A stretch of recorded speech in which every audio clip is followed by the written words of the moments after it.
think people are going to care that we're not doing this live? Yeah. No, they won't care. You had a few people reach out. Can't wait for the podcast to come back. Well, it'll come back. Oh, it's coming. How much are you paying them for that? For that kind of comment?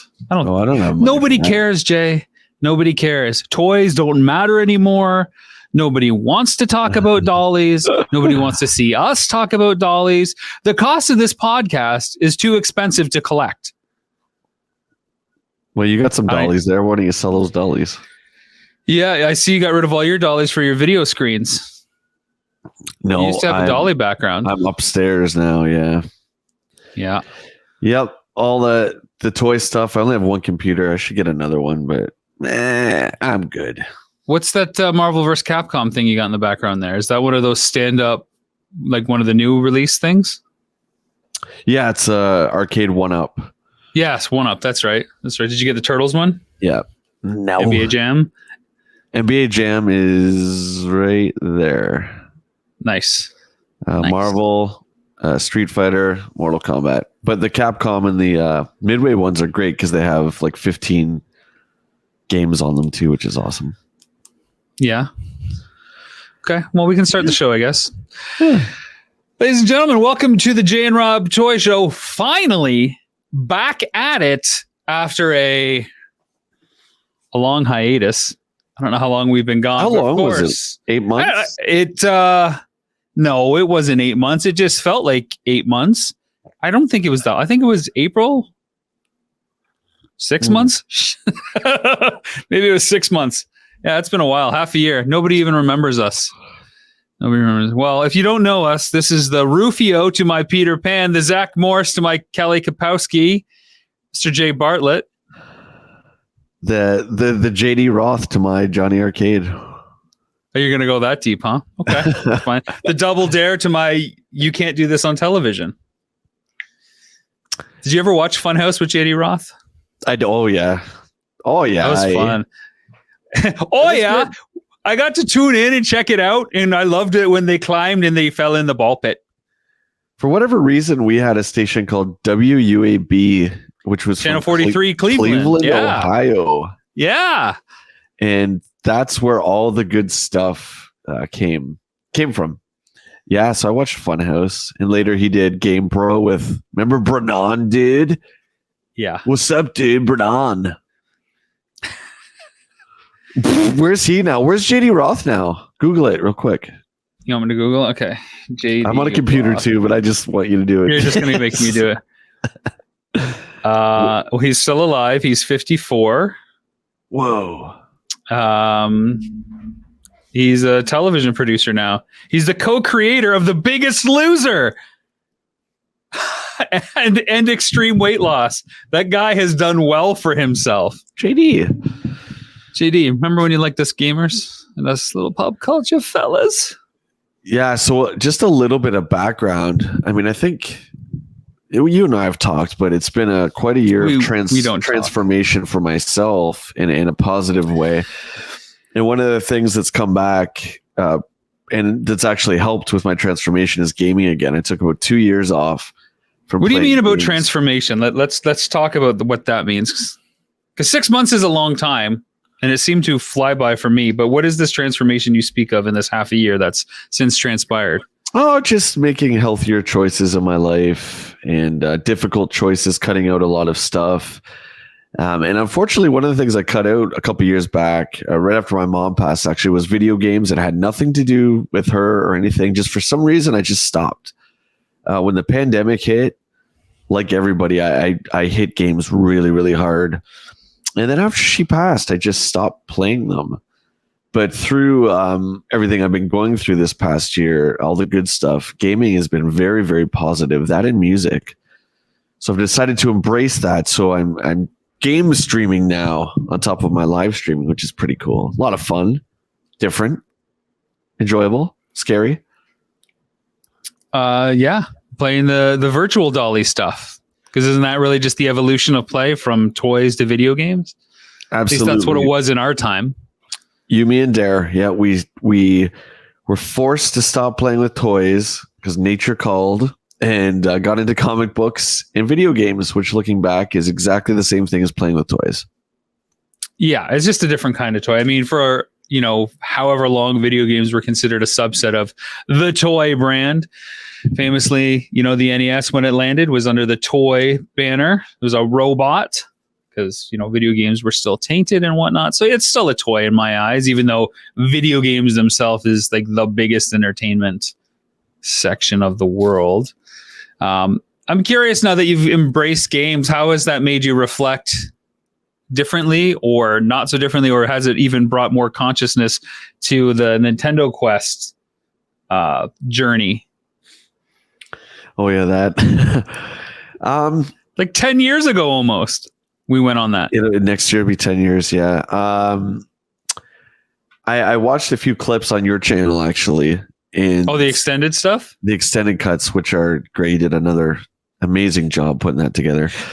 And man, it's crazy. First of all, we look like children, right? You know how you look in the mirror? I don't know about you, but for me, besides the T crease, I look in the mirror and I pretty much think I look the same.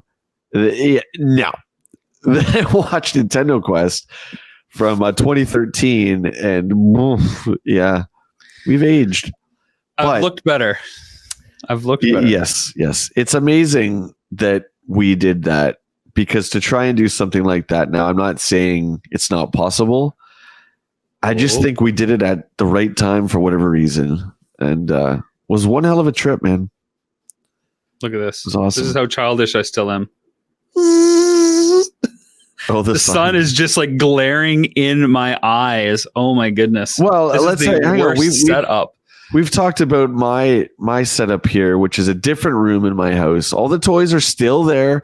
The studio where I shoot all the toy videos are still there. It's downstairs. This is where I've chosen to do my live streaming, so it's all game themed. Anyway, I'm not the only one who has a brand new background. You seem to every season at least have a new kind of backdrop. So why don't you tell everybody what that's all about? Yeah, well, I'm in a new location, and I think much like season 1, over the course of however many episodes, you will see it get populated with different dollies in the background.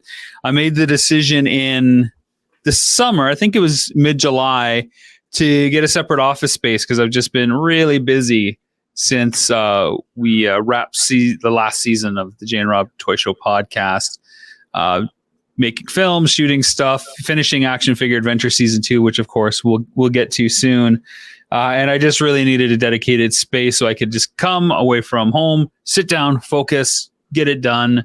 And of course, you can't just have white blank walls. I've done the boiler room shoot before. I miss it.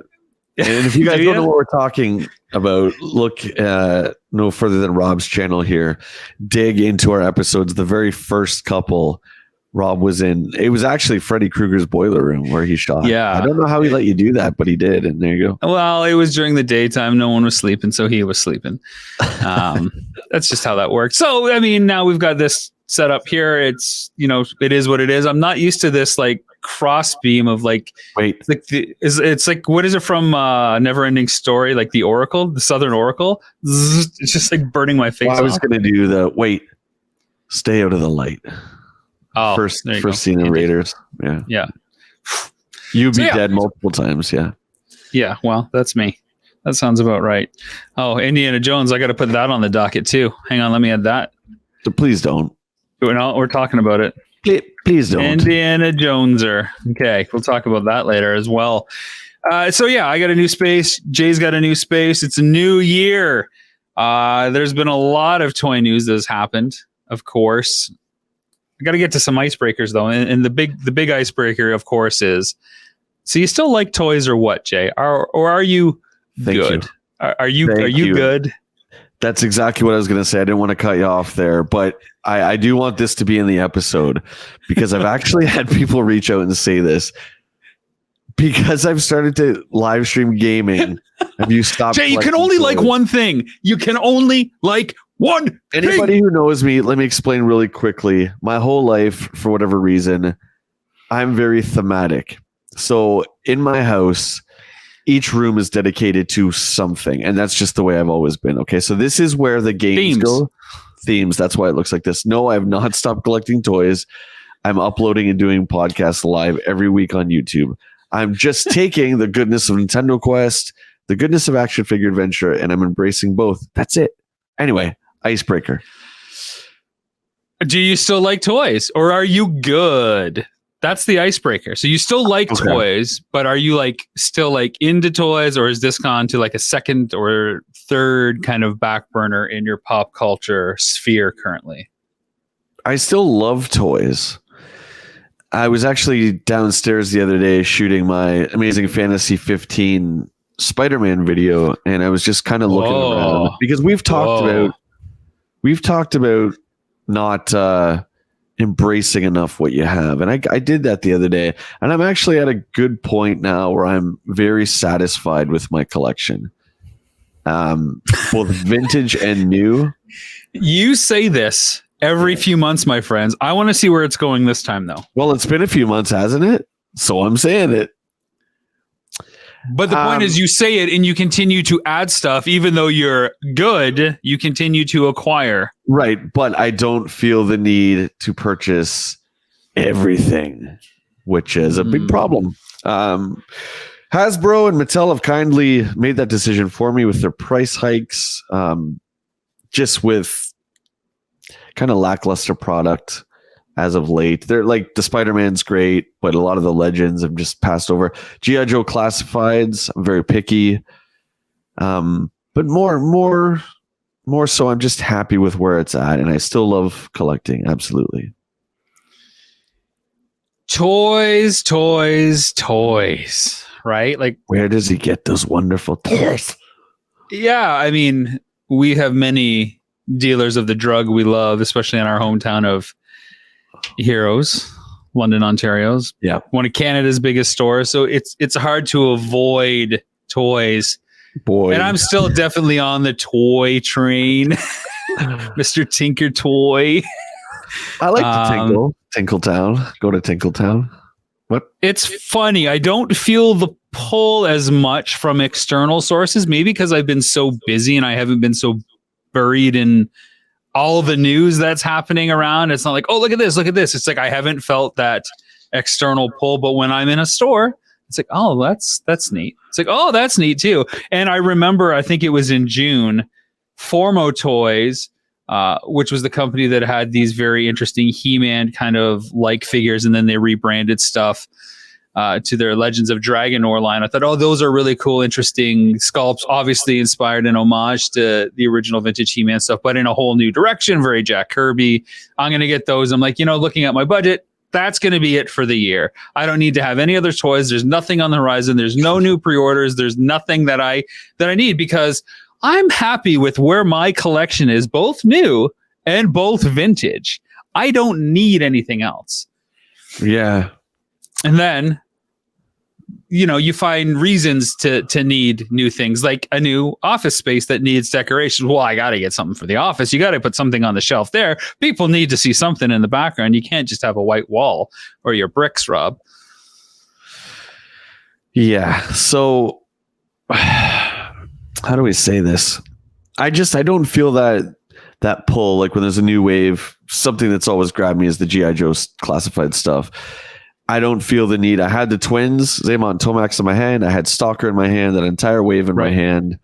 And, you and I actually met up at Heroes, and we both just looked at them and were like, no, there's nothing super special. I mean, the vintage are great. Even the 2008 ones are great. But I don't need these. And especially $40 each Canadian, $80 for the two. How much is it the price? Is it easier to say I don't need these because the figure themselves? Or is it really the price saying I don't need these for this dollar amount?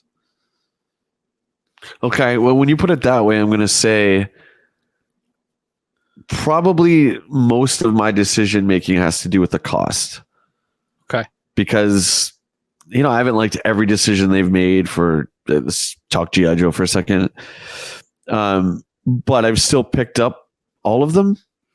up until the last couple of waves where I'm just like, I can't, when you feel sick, Yeah. you pick it up, you're like, I can't do this, man. I can't buy this.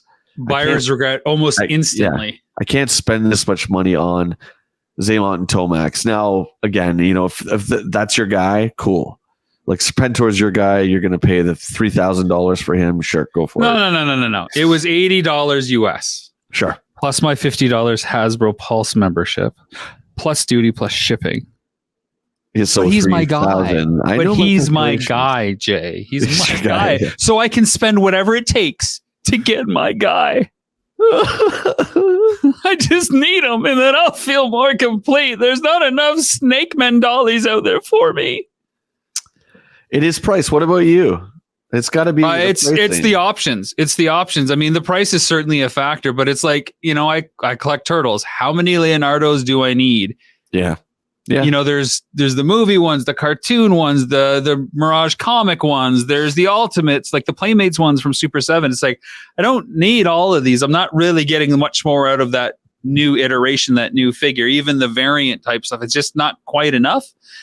And then if that's not quite enough, then the price is like the overarching thing that comes over the top and says, okay, well, now I really don't need it. Like, that's a little bit of perspective, like factual data perspective. If I continue to spend this on something that I'm not completely sold on from the design, it doesn't make sense, and I won't be able to acquire the things that I do want. So there's a bit of a price cap. There's a bit of a price cap. Let me ask you this big question, because this comes down to it. How much do you think you spend a year in toys? Oh, I'm not disclosing that.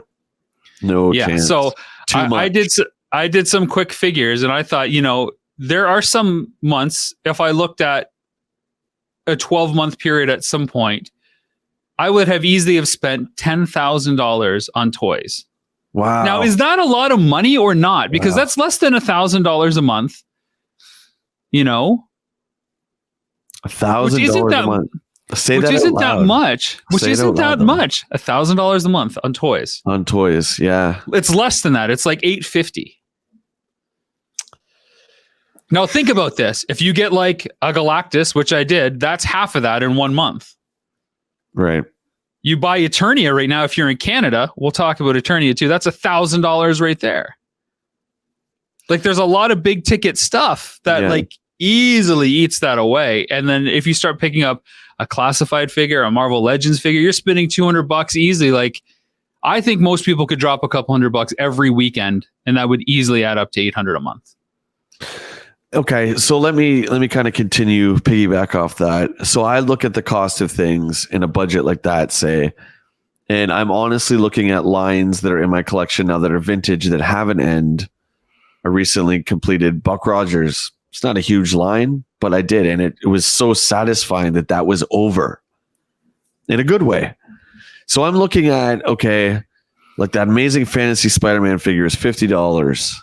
Okay, I look at that, I'm like, I felt a little guilty about that. I'm like, I could have put that $50. I could have put part of that budget towards completing the whatever line. I'm starting to think that way now. It's not that I want collecting to end and to be completely done, because but these are the factors, right? You're getting something else out of it, right? I just talked about, is the design enough? Okay. Is the price enough? Like, what other things would I get out of this purchase? It's a decoration for the office. Okay. Now I can afford it. It fills a space that I need to fill, and it's a good figure. 3 boxes you check. In your case, is it also completing a collection that you're nearing the end of? So, but $10,000. I mean, I don't know what you spend on toys, Jay, but I think if you took the right 12-year period, action figure adventure aside, even well on action figure adventure for the personal side of things, I don't think $10,000. I don't think $10,000. That's a whole other show. That far-fetched. I don't think it'd be that far-fetched.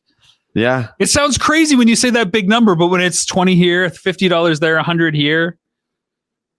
Well, what you got to understand is, for everyone listening, we are very lucky when we get to shoot this, where we get to go to a lot of stores that we would never ever get to go to.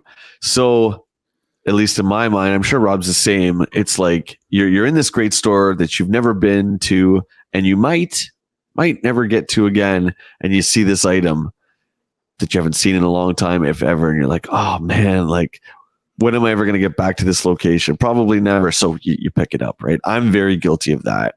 I also like to have, I like to have a little something from each store because it reminds me of that store and that time, that kind of thing too. So, but I think honestly, dude, every single store we went to in season 1 and 2, I got something for my personal collection. I know I did. 100%. I don't think you did. No? Nope. Well, there's one store, yeah, but no, even at that one I did. I'm not going to see the stores out loud. You know what? We'll use this discussion point to segue into Action Figure Adventure Season 2. Finally, the show that we shot last summer and turned around somehow in an entire year is out, and it's now streaming exclusively on Jinx Esports TV in Canada exclusively, coming soon to everywhere around the world. Canada always gets the exclusive. That's how we do it. And episode 1 has aired at this point. I'm curious, have people reached out with their thoughts on that? Yes. They love it. It's great. It's bigger and better so far, which you and I, for whatever reason, probably time, we didn't screen it together this time, so I haven't seen. We watched 2 episodes together. Yeah, 1 and 2. Yeah, that's right. Life took us on our divergent paths, and I haven't watched it, so it's kind of cool. It's kind of cool because, my mind, I don't remember what happened last week, right? So it's I think Craig reached out. It's like, oh, this, and this. I'm like, before I answer him, I'm like, oh yeah, that did happen. Yeah. So it's been positive so far. I love this time when all the hard work is paid off and we get to release it to the world.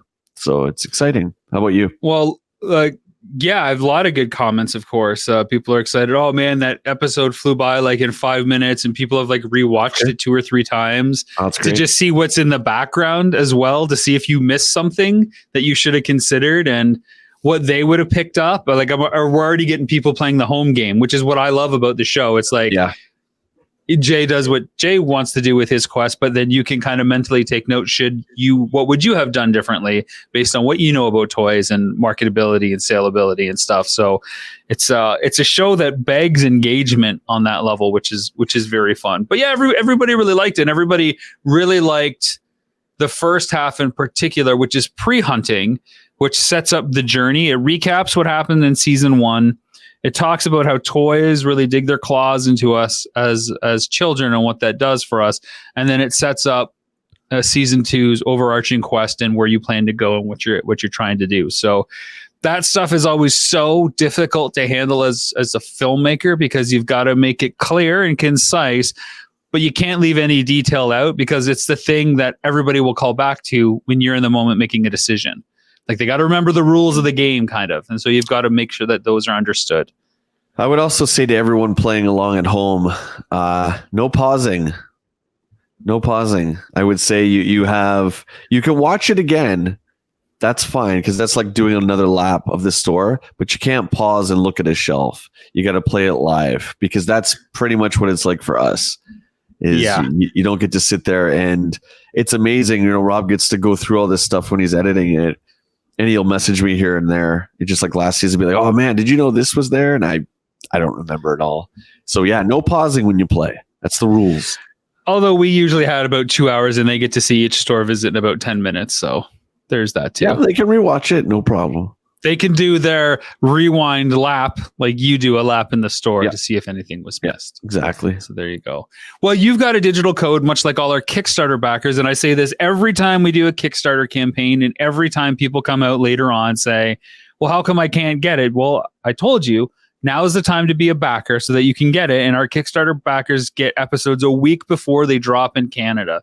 So anywhere around the world, we have backers in Germany, we have backers in Sweden, Australia, the US, of course, and of course in Canada as well. And all those backers get it a week early, just a week early. They still have to wait a whole week for the next episode to come. So Jay, you get to go along for the ride. You have a code to access the episode, so you can now watch them in order with everybody else that's a backer and see what's up.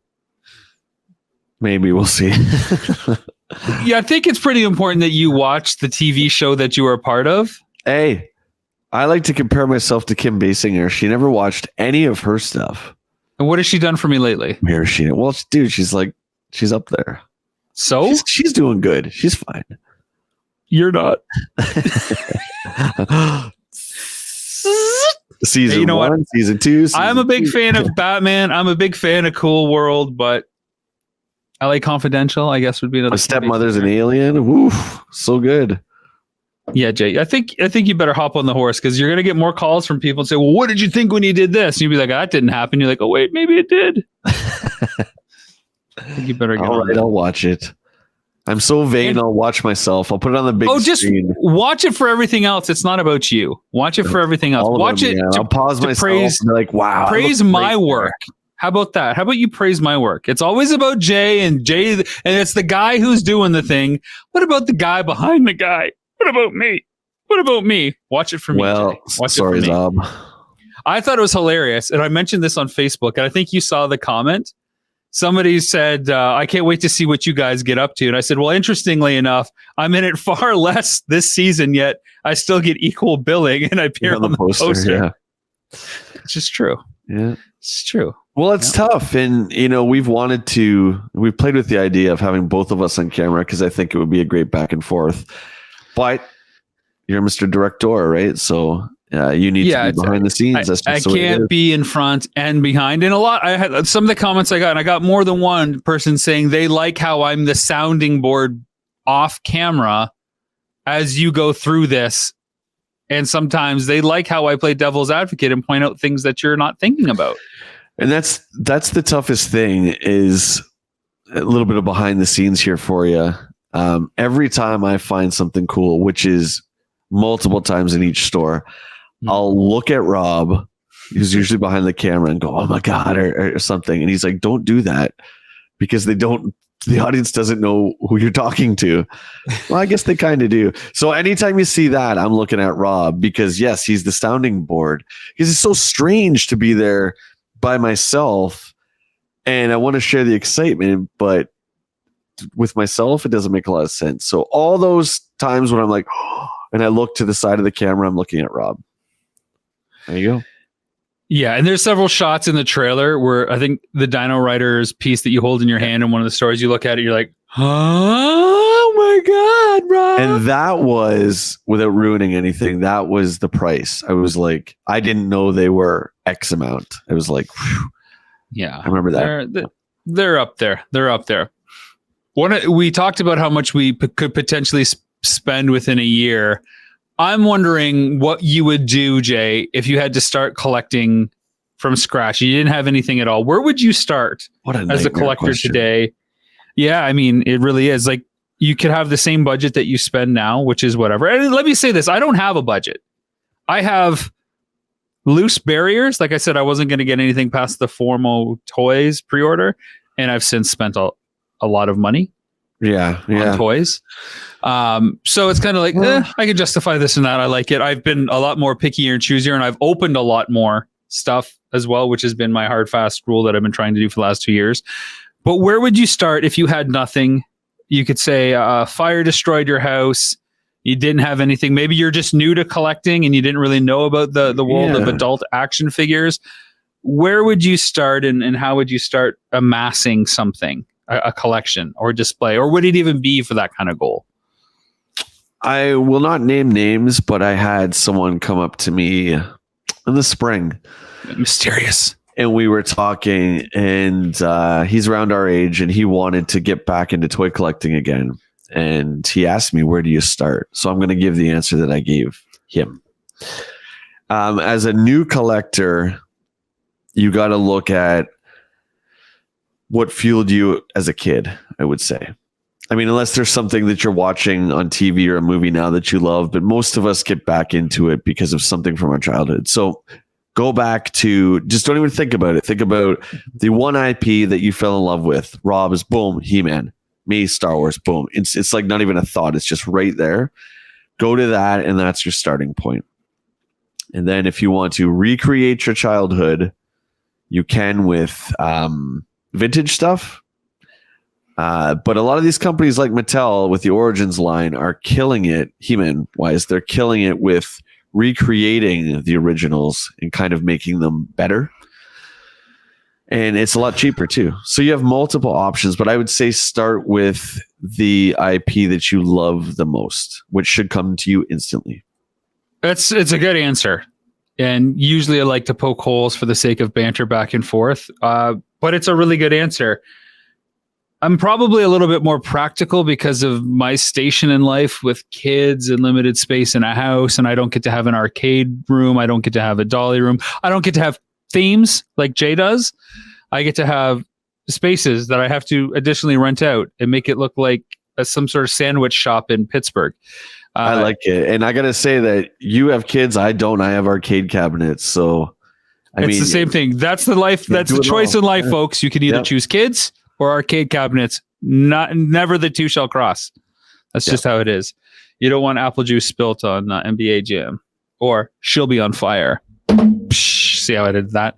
I would probably, much like my life, look at what space I had first and foremost. Like, do I just want one or two pieces that I can put on a bookshelf or my desk at work and figure that out? Like, what am I playing with here? Because we know that toy collecting can go really quickly and you can amass more than you realize you know what to do with, which is then phase 2 of toy collecting. What do I really need? Should I, recycle some of this and sell it and get something else? That kind of stuff. So I always like to think, look at how much space, even if it's just a shelf, if it's a room, a shelf, a table, look at that. And then really, like basically what Jay said, go back to the thing that speaks to you, or it's something that you just really love. It doesn't have to be something you love forever, but if it's something that spoke to you as a youth and it's still with you and you're finding new things today that continue to call to you, that's probably going to continue to call to you in some form or another for the rest of your life. I don't think like any of these new drama shows that get the one-off kind of figure where there's like maybe 4 figures or something like that are going to have a sprawling line. Maybe it's not something that's going to call to you forever. Maybe you don't want to invest in that. But what is that thing that is viscerally attached to your persona and identity that you can't let go of, and find the way to tackle it? Now, you mentioned He-Man, of course, G.I. Joe and Turtles are the other big brands, and Transformers. Where do you go with like these brands, or Star Wars? Because there's big, small, short, lots. Like there's so many different ways to go with those big IPs in terms of collecting. Yeah, where do you start? I mean, if it's for Star Wars, most likely I would say 3.75. The figures, when we grew up, that's the size they were for the most part, because you're going to get vehicles with that stuff. A lot of the 6-inch stuff now, you don't get any of that stuff. They look arguably better. They're more detailed. They got a lot more to them, but you're missing a big component of the show or the series, which is the vehicles, the environments, that kind of stuff. It'll never be like it was. I don't know. That's a big deal to me. He-Man is the anomaly where it's 5.5 inch and they still do vehicles and play sets. I mean, that's really, really cool. So that being said, there's no reason in my eyes why Hasbro can't, or Mattel, or I guess Mattel is, why Hasbro can't do that. Yeah, but I mean, with Joe, there's 3 3/4. There's 6-inch. Star Wars has 6-inch, 3 3/4. There's Hot Toys stuff. Like, if you're an adult, are you going to invest in the 3 and 3.75 Black Series or the retro throwbacks? Yeah. Are you going to get vintage, or are you going to get a nice Hot Toys piece, which looks incredible? For me, that's easy. What would you do? Like, if you didn't have anything, you're like, man, I don't have anything, whatever reason, I'm going to get back into collecting some Star Wars toys. Boy, what are you going to get? Yeah. So I would look at what makes the series special for me, which is Luke Skywalker. And then I would want everything that kind of surrounded Luke. So his X-Wing is a must. R2-D2 is a must. Those are things that make the character who he is. So for me, the Black Series is really not ideal, although the figures might look better. And that's a big argument too, because a vintage collection does some nice sculpts. But I would say 4-inch would be the way to go, because you can get the X-Wing, you can get R2, you can get the Dagobah playset and really recreate that whole thing. But if space is an issue, maybe you want, a really nice likeness of Mark Hamill, then you can do a New Hope Hot Toys that comes with every kind of outfit that he wore in A New Hope. The Stormtrooper outfit, the Farm Boy outfit, the X-Wing outfit, everything in one. Check out. Yeah, so I guess maybe it goes back to what you were saying. If Star Wars is your thing, start there. But even further, what is it about Star Wars that you're drawn to? Is it Luke Skywalker? Is it like a set piece like Dagobah or Hoth or the Cantina? And maybe you want to just do the Cantina, or maybe you just want the Millennium Falcon, so you can have all the main characters and the Falcon itself, and then you could be done if you wanted to. Yeah, if you want to recreate a scene, which a lot of people do, and I've heard of collectors, again, with Star Wars, that they really don't have a favorite character. It's crazy to me to think that, but there's a certain part they like the Hangar Bay part in A New Hope. So you could have the Falcon, Han working on it with Chewie, and then you could have Ben and Luke walking in. Like, you can just recreate that scene. That's it. I'm done. Put that on your coffee table. That's my scene. Now, you mentioned Masters. I want to kind of cut back to where we are with our toy collecting. Origins is still going pretty strong, Jay.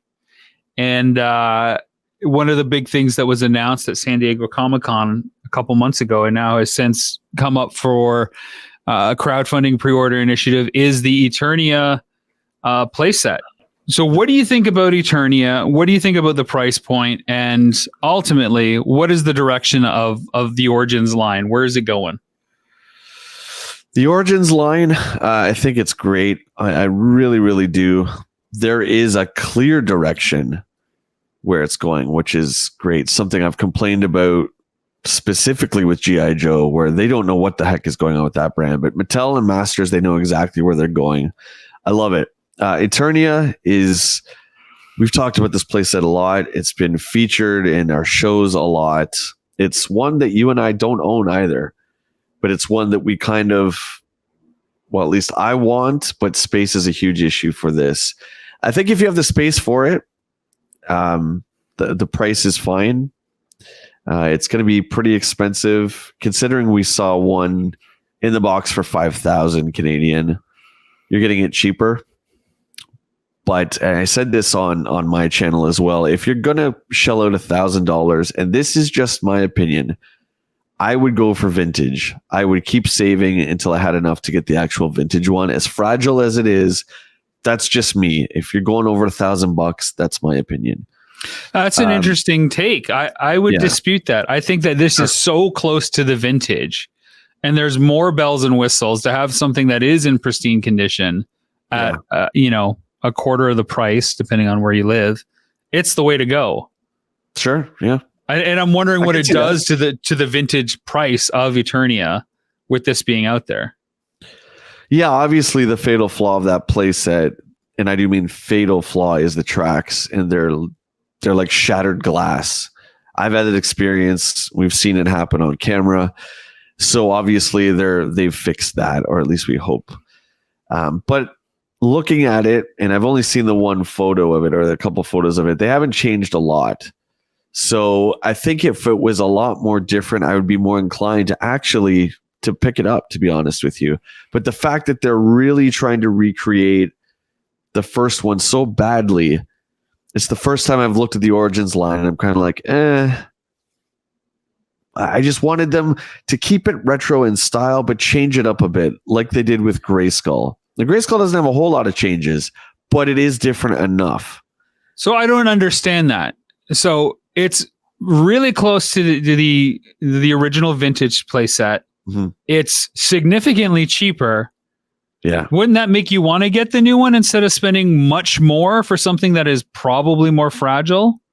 No, because much like the figures, I love how you can see 80-90% of them is the vintage, but then they've improved it. So it's just different enough. I wanted this with Eternia. Now, maybe they're going to show more photos later on and change a few things, but it's so close to the original. That's what I mean, though. It's so close. I would rather spend far less if I was determined to get an Eternia, and it's so close to the original. Like it would be different if it was like it was some sort of different scheme, or the towers were closer together, or there were no tracks, like there were bridges and stuff. Like if it wasn't the original at all and it was a third of the price, it's like, well, I'm getting less for less. I'd rather just save and get the original. But I'm getting practically the same thing for like a third to a fifth of the cost. Right. And that's just me and where my collector mind goes. It's like a reproduction, basically, is how I look at it. I would much rather have the original. I'd rather just take a bit of my budget each month, put it towards the original if I was hell-bent on getting this thing. If you're going over $1,000, which in Canada, unfortunately, we will be, and we don't have a choice for that. Yeah. That's just my mind. I would rather have the original version of it than a reproduction. And that's what this is, or second printing, whatever you want to call it. Now, they haven't showcased the box art for it yet. We know the Grayskull box art is different, but obviously an homage to the original. It'll be interesting to see how different this box art is, if they're going to go similar, which we've seen in some of their promo art, or if it is going to take a little bit of a different direction. What do you think they'll do? It's different. I hope it's different. Everything has been different up until this point, art-wise, I'm pretty sure. Even Stridor and Landshark, it's been the same style but different art. Right. So that I love. It's in that style but different.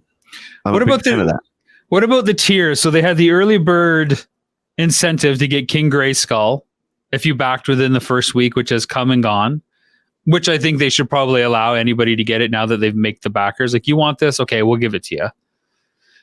They also had the Moat Monster, which looks like a Daggett from Battlestar Galactica. Yeah.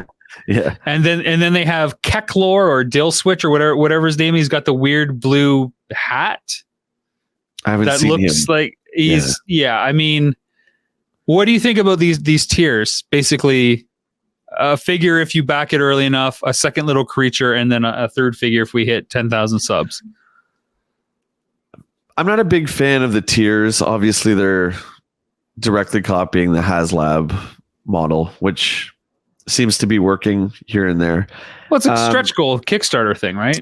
Sure. I think this playset should come with these figures automatically. Considering we got an exclusive version of Sorceress with the Origins Grayskull, they've now kind of set that. And I think it's great that He-Man playsets come with an exclusive figure. One reason I love Real American Hero is because they came with driver figures that you couldn't get anywhere else. I love that. So I think that something this big should have already come with that. I don't think King Grayskull should have any kind of stretch goal. Have an evil character later on, sure. But I think he should have came with it right off the bat. Now, I love that the line is still going strong and we're still getting lots of great figures that we're hoping to see. They've released 12 or 13 He-Man figures already, which is over 10 to 15% of the line. So it's a little bit overkill on that side of things. But we are getting a Snake Mountain that is finally coming in 2023 or 2024, I think. I think it's 2023. And so while I will be putting Eternia aside and not getting it, I am super pumped to get a retail costing, like probably $100 Canadian, Snake Mountain. It's great. Are you going to be picking up Snake Mountain? Yeah. Yeah. And this thing looks awesome. It's, again, the same, but just a bit different. So I don't understand the paint on it. I don't know if that's a glow in the dark white. Oh, the face is like outside. Gray or white or whatever. Yeah, it's a little strange. It could be just a prototype or a hard copy. I don't know. Sure. I do like how the snake is more like the actual Filmation cartoon. It's a little longer. But again, it's the same vintage style, but different. I can't say it enough times. I'm a big fan of that. I don't like carbon copies of original things. I'd rather just get the original. And you can attach that snake on two sides as well so that you can bend it. Great. That's awesome. They kind of jumped the shark, in my opinion. I mean, it would have made more sense to release Snake Mountain, given it's been 2 years since Grayskull came out. To release Snake Mountain, and then everybody knows Eternia is next. It just kind of seems. I mean, I know they want to jump on the HasLab, bandwagon kind of thing because it's successful, but I think Snake Mountain should have came first, not as a crowdfunding, just as a retail. Yeah, I think so too. But the thing that they know now with the crowdfunding initiative behind Eternia, if people are willing to spend this amount of money on this, What else are they? They're going to buy everything we put at retail. That is iconic, like a Snake Mountain, right? Bigger question for you. You mentioned you thought it was cool. We got the Temple of Darkness Sorceress with Grayskull as an exclusive figure. Who are we getting as an exclusive figure for Snake Mountain? What would be your dream choice? I mean, off the top of my head, it would have to be some sort of Skeletor. I mean, that's his lair. I mean, that's got nothing to do with Hordak, right? Snake Mountain, King Hiss? Oh, okay. There you go. Yeah, I mean, that would make even more sense, actually. I don't really have any particular ties to those characters. That was kind of after I started. I know you love the Snake Man stuff. Yeah, any kind of exclusive figure that you can't get at retail, I'm all for. They did it perfectly again with Sorceress. They even, they released a regular Sorceress, which is cool. I want just a figure that I can't get anywhere else but that playset. Yeah, I agree. I really don't care who it is. I don't want it to be some weird, obscure variant that I don't care about from some sort of regional mini comic that I'm not connected to. I'm happy to learn about it, but I want a core character that is identifiable and cool, that makes sense to be a part of Snake Mountain, whether it's a different version of Skeletor that we have yet to get, whether it's a Snake Man that has yet to be released. Just any kind of thing would be really nice as a pack-in, because we're not used to that with Master stuff. Yeah, and what's going to happen after those three? I mean, Fright Zone, hopefully a redesign. No, Slime. I think we'll get the Slime Pit. It's a smaller playset, so it's more affordable right away. And everybody loved the Slime Pit. I would say, let's create something new. You've got us with this line. I love the direction that Origins is going. I understand where it's going. I can follow it. Unlike G.I. Joe Classified, I know exactly where it's going. So, let's make an Imperial Palace. Like, let's go crazy. Like, if you're going to do Eternia, make a brand new design, and let's make something that no one has ever seen before. You want to get people crazy about He-Man, even crazier. Do that. That would be so wicked. Yeah, that would be a pretty cool playset. I can't think of another location that would be as interesting for as many people. Redesign the Fright Zone. Make a proper Fright Zone. If there's something that needs to be redesigned so bad, it's the Fright Zone. But I worry with a line like Origins, which is trying to put a modern twist on those vintage toys, that it won't be enough of a redesign. Well, that's going to be a peg warmer for sure, unless they put some version of Hordak that you can't get anywhere else. Well, I'm hoping they would do that with the Slime Pit, right? Like, get a cool version of Hordak with the Slime Pit, or some sort of slimed character at least. But slimed He-Man, that would be cool. Like a translucent green where he's all infected, or like whatever. They did in Classics. Cool. Yeah, that'd be cool. But I want to see some more new stuff. But out of all the modern toy lines, and I got to think really quickly here, I would say that I think Origins is my favorite, in that it's clear where it's going. And that's really, really important to me when I'm investing dollars in new stuff. How much have you invested in your excitement level for the HasLab's Marvel engines, the Engine of Vengeance Ghost Rider? Are you excited about this? God, no. I'm going to see if I can bring this up on our screen. I'm not excited at all, man. I'm not. I don't want to say this isn't my Ghost Rider. There we go. But it's not my Ghost Rider. That's like the whole Miles Morales, Peter Parker thing. Just put that all aside and let's just look at this thing. $350. You gotta be crazy to get something like this. I'm going to stand by that, man. There is no reason why this toy is $350 other than Hasbro looking at the Hot Toys, Christopher Nolan Batmobile, and being like, we could do something like this. People are going to pay $800 or $500, whatever it is, for this Batmobile. We can charge more for ours. What do you think, man? There's no way this is worth that money. Well, this kind of goes back to what I was thinking about Eternia. Okay, so Eternia is, we'll stick with US prices, $550, right?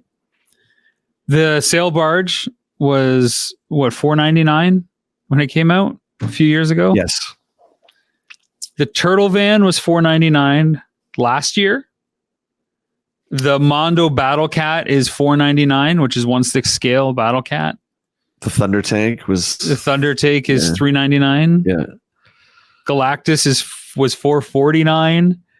The Razor Crest was $3.99, I think. Like, it's all within the wheelhouse. In fact, it's cheaper than all of that. But I think you're getting far less than any of those ones for the price difference. It's a $200 price difference from Eternia.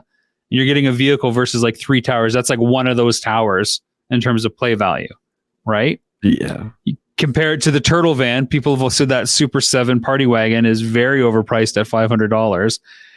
For something that scale with that much detail, I bought into it. It's kind of the end piece, I think, for me for that line. Anyways, I think there's more value in that than there is in what I'm seeing here with this Spirit, like the Engine of Vengeance or whatever it's called. It just doesn't. There's not enough there, and like to your point, it's not the most popular version of Ghost Rider out there. It's not Johnny Blaze. It's a newer iteration. I got to correct you there. Because we don't know that. We like comics. We're not comic book experts. Well, I will say this. If we don't know that iteration on some level, sure, that speaks to its popularity. I know several different Spider-Mans, but this version of Ghost Rider hasn't broken through to the outside pop culture sphere to communicate what he is or they are and why it's important. Well, because they know if they do Johnny Blaze, they can't charge $350 for a chopper. Like they can't, right? So they pick this one, and again, I just think, and again, I don't mean to offend any Ghost Rider fans at all, but is that character that popular that there's going to be a HasLab? Galactus, I get. The Sentinel, I get because you can tack on the X-Men, but this character just seems like. Even with, was it Mephisto that comes with them? If they got to the next tier and they're only halfway through the funding and they're losing backers because there's 10 days to go. Yeah. So it's going to fail. You got to pile on, you got to pile on these rewards early. They didn't learn anything, it appears, from the Rancor. Everyone wanted the Rancor Keeper, but instead you were going to get another version of Jedi Luke that's the same, just with the card back, that you're going to get next year for the 40th anniversary of Jedi anyway. And you're going to get a diorama. Cardboard diorama, and some rocks and some skulls. Stuff that should come with the Rancor anyway. They didn't learn anything from that because they gave us, I can't even remember his name when he's not Ghost Rider. Again, I don't know the character. But the picture they showed of that character, it's not a render. This was an actual toy. So the early bird didn't get funded. So what happens to that toy? What happens to that mold? Are they just going to destroy it? I guess. This is what I mean. This is what I'm talking about, where it's like, I feel like they're punishing us. Oh, well, you're never going to see this again. I don't know. I don't like that. I really don't. I think you want to sell this thing. You've obviously made the mold for this figure already. You've obviously already started the Mephisto mold. You can't show us this stuff and then take it away. Well, they've invested in the tooling, so it'll get released later, and you'll probably see that as a 2-pack. That's what it'll be $120. Yeah, it's half ridiculous. of what you would have got here. Yeah, and you've backed a few of the HasLab projects, but there's nothing that I've backed. The closest thing I came to was the Super 7 Thunder Tank, and I didn't do it because it's a crazy amount of money. And I'm sure this thing is going to be amazing. I'm sure the HISS tank is going to be amazing. I can't do it. Sky Striker will probably be really cool. Yeah, I don't see that. It's just like the vintage one. What's cool about that is the new figures that they're releasing with that. But I don't care about the Sky Striker. I've had a Sky Striker since I was 10. But you don't have this one, Jay. You don't. It's true. I don't have the exact same one. That's right. Yeah. Yeah, that's right. Indiana Jones figures are finally coming. In fact, we talked about the Boiler Room episodes. One of the first episodes we talked about is how come there are not like a 6-inch in particular Indiana Jones lines, given what was happening with Classified way back when. And now we get 6-inch Indiana Jones line coming. At least the Raiders figures have been confirmed, and a 3 3/4 retro offering. What was your thoughts on the figures in the news when it hit? I know you were really excited about it. I'm asking about your feelings, Jay. When it is time to hear my feelings, I will chime in. My feelings. Dun, dun, dun, dun, dun, dun, dun. Indiana So I guess you have to look at Jay. the history. The two different lines that there have been. The 1982 line with a total of whopping 8 figures, and the 2008 line that, looking back now, is absolutely magnificent. It's such a buried treasure, and one that I scoffed at and made fun of. I remember when it came out, but I've since recently collected them because you get everything that you always wanted in an Indiana Jones toy line, which is the trucks, the Jeeps, the motorcycles, the set pieces. Again, you're not going to get that with the 6-inch line. So what are we buying then? We were buying 6-inch statues of these characters. And they're obviously listening to everything that people are saying, where Raiders is the only good episode and everything else is blah, blah, blah. I don't know, man. Well, you know that's not going to be the case. You're going to get waves of Temple of Doom and Last Crusade and probably Kingdom of the Crystal Skull. And it would be cool if there was enough fandom to get some of the deep cuts in the way that Star Wars does the comic book and video game figures. Because there's been a ton of indie figures, or there could be a ton of indie figures from the video games that are out there. It'd be cool to get some of the young Indiana Jones stuff, or like even a River Phoenix figure from Last Crusade, right? There's more than enough cool figures out there. I'm okay not having all the vehicles because it wasn't a very vehicle heavy series like Star Wars. Vehicles are baked into wanting to get anywhere. Indy is like basically on a plane and then he's there. You see the red line, that's it. A horse would be cool. A horse is easy to do, but it's not like Indy has, the General Lee or Ecto 1 or the Batmobile. No, but recreating those scenes with the trucks, the Jeeps, the motorbikes, the horse. I don't need to do that. The horse, maybe. The map room, sure. Well, the souls, sure. I guess you could do the goblet room with the knight from Last Crusade. That would be so cool. Many. You could do the Club Obi-Wan from the beginning of Temple of Doom. We still never got a James Bond Indiana Jones 2, which would be friggin' amazing with the white tux. Yeah. See, there's lots of potential for variants. Yeah. And I'm fine doing that as a 6-inch one. I think the 6-inch ones look really great. That retro figure though, that is an awful looking figure that they did. You look at like the hips in the crotch joint piece, that is disgusting. Like that is something that's going to break the second the sunlight hits it. Well, those figures are famously taken from the failed Kenner Butch Cassidy line. They're directly from those molds. Even the horses are the horses from the Butch Cassidy line. So yeah, they're designed like that to ride horses. But I guess, Kenner's just like, let's just take these molds and we'll swap the heads out. Yeah, I don't like the recreation of the retro. I really don't like it. So, I don't know. Maybe this is different because the Kenner Indie stuff is so rare that this is your chance to finally get your hands on Indie or whoever else they make. Again, the packaging is the best part. Sure. Yeah, absolutely. They kept the string whip, the really frail little tiny revolver he has. They kept it the same. But then you got that big ugly retro sticker. Like someone is actually going to be able to pass this off for an 82 original. Come on. You don't need that retro sticker on there. No. So are you buying any of these figures, the 6-inch or the retro?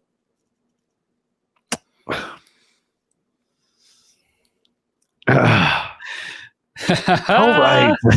Yeah, you're in. I do like the build artifact. That's cool. The first one is, of course, the Ark. Yeah. Right? I guess they got to get us, right? I mean, you and I are. That's their build a figure. Hardcore indie guys. But there's some people that just like Raiders is the best and that's it. So they got to grab everybody, and everybody loves Raiders, right? So they got to grab everybody off the beginning. So I get why they're doing it. I would have liked to seen one or two of the figures be from a different movie, just so you kind of know the direction they're going. Yeah, so you can pick and choose, complete each of the sets. But I guess you're not going to get Willie Scott come with a piece of the Ark. I mean, that would be kind of strange, right? So you get like one of the stones with Willie Scott, and that's it. Yeah. Yeah. We're going to get windowless packaging, and they're going to be probably, by the time they come out, $50-$55 each. So really, because the pre-order was $25, I think. Yeah, I'm talking about straight old retail here. I bet you they're going to be, if Legends are $46, these won't be any less, right? Yeah, well, this is where you've got to buy them from like Big Bad and just import them because it's cheaper. You'll save $10 a figure. Then that's a whole nother figure after you buy 3. Yeah, but it's like, I said to you, and again, it's very, very different when I have it in front of me. I'm extremely weak-willed when I have it in front of me. But that being said, I have the vintage Indy. I have the 2008 Indy. Most of them. It's like, how many Indies do you need, right? One more. 2023 Indy. Pick them up. Done.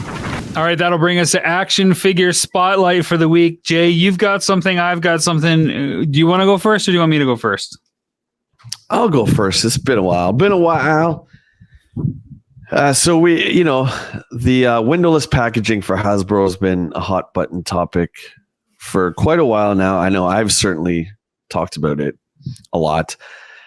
So I picked this figure up. It's a Walmart exclusive.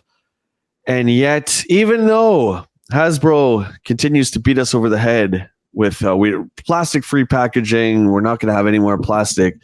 This figure, which is new, even though it's on a retro card, still has the plastic window. It has the plastic window. But anyway, enough about that. This is the lizard from the 90s cartoon Spider-Man. And what's funny about this? I said to Rob not too long ago, Sandman came out. I'm like, I got Sandman. I'm happy. That's the last Spider-Man character I need from this line. And then Rhino and Lizard came out. And I was just like, Lizard. But I had to get Doc Connors here. This figure is amazing. A little overpriced again. We got a really cool 60 years of Spider-Man sticker there. 60 years. Comes with some beakers, alternate head, his tail, of course, which Lizard needs. There's the back. Oh, so good. Replicated exactly like the card backs from the 90s. This is a great figure and one that is a no open. This is going right on the wall. Is that coat cloth goods or plastic? It's plastic, hard plastic. Yeah. Well, yeah, that's a pretty great figure. I didn't know that was Walmart exclusive. I'm going to have to try to find a way to track that down because that is a nice one. I've got something that's fairly large here. I got to go big on this one. And you can see the name on this box already. So this is the WWE Ultimate Edition New Generation Arena. This was a Mattel Creations crowdfunding wrestling ring. Ooh. I have yet to open it. So let's have an unboxing here and see what that's like. WWFE, whatever. What would be your wrestling theme song, Jay? If you could pick any song from any band as you enter the arena, what would it be? I would make up my own song. It would be like, oh yeah, you, and oh yeah, me. Oh yeah. Oh yeah. Okay, here we go. So I take this off and I get this wonderful welcoming image of nothing. It just says adult collector. Now, let's see what it looks like. Then you're like embarrassed after reading that. You're like,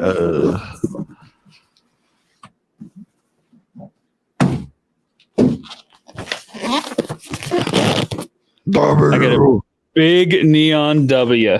And I don't even, on the back, oh, look, there's Doink and Diesel, which are included in here. And of course, you have all the unlocks. You got Diesel, Doink, and of course, the ring with all the different skirts.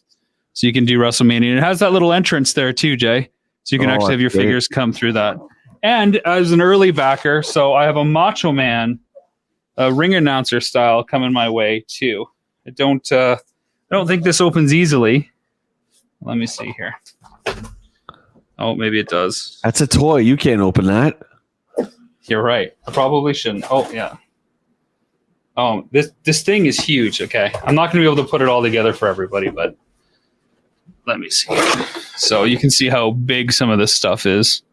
That's cool. Like that's the entrance for the figures to come through. That lights up, right? It looks like it lights up. I would hope so.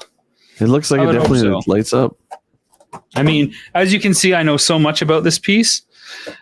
What's interesting is wrestling figures have been exploding for a long time in the world of collecting. And you and I have both kind of stayed away from it, except for a figure here or two. And I thought, well, like we talked about earlier, where would I start with collecting something new? I wanted to at least have, of course, the play set, anchor it with a few pieces, and kind of be done. So I've got that now. I don't have to worry about anything else. So just get the figures. Congrats. That's awesome. Yeah. Very cool. Now you're going to have to start collecting wrestling figures, and then you know what's going to happen. You're going to start watching wrestling again, and oh boy, then you're going to call me and be like, hey, you should watch this show, and then we're going to get the game. What? And, You know what's really cool, though? And I saw this, I think, on Bounty Hunter's Twitter feed, because they just moved to a new store, and they have a whole new setup. It's a different place in Hamilton, and I thought, we love the accessories that come with a lot of our figures, and like, oh, this person had a great sword, or that lightsaber is really cool. Mike from Bounty Hunter had a whole case of all the different championship belts that were released. Oh, cool.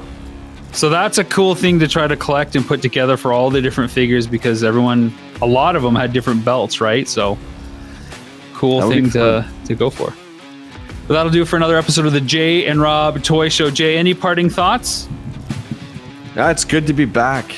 And thanks to everyone for watching. Don't forget to subscribe to Rob's channel, and then come on over to my channel, Jay Bartlett. Subscribe there, and thanks for the support, guys. Always reach out to us on social media, because we love talking toys, video games, pop culture, anything you want to talk about. Just give us a shout. That's right. Hit me up on Twitter as well, at Rob McZauber, on Instagram, either through at Action Figure Adventure or at Rob McCallum Films. Like Jay said, make sure you check out his channel for more in-depth discussions with other people from the toy community on a lot of the topics that we discuss, and a little bit more, plus his gaming exploits as well. If you're into a lot of retro games, go back and relive them with Jay as he discovers them and unearths some things that he's probably forgotten about as he pushes through the various adventures of yesteryear. I'll try to remember how we end all these episodes. It has been 6 months. I think it's for the love of toys and the power of something, the power of Grayskull. Take care of yourself. For the love of toys and the warmth of scarves. Yes, for the love of toys and the warmth of scarves. Yeah, there you go. Because the best time of Jay is? It's playtime. All right, see everyone. We hope this is weekly. Cheers. Cheers.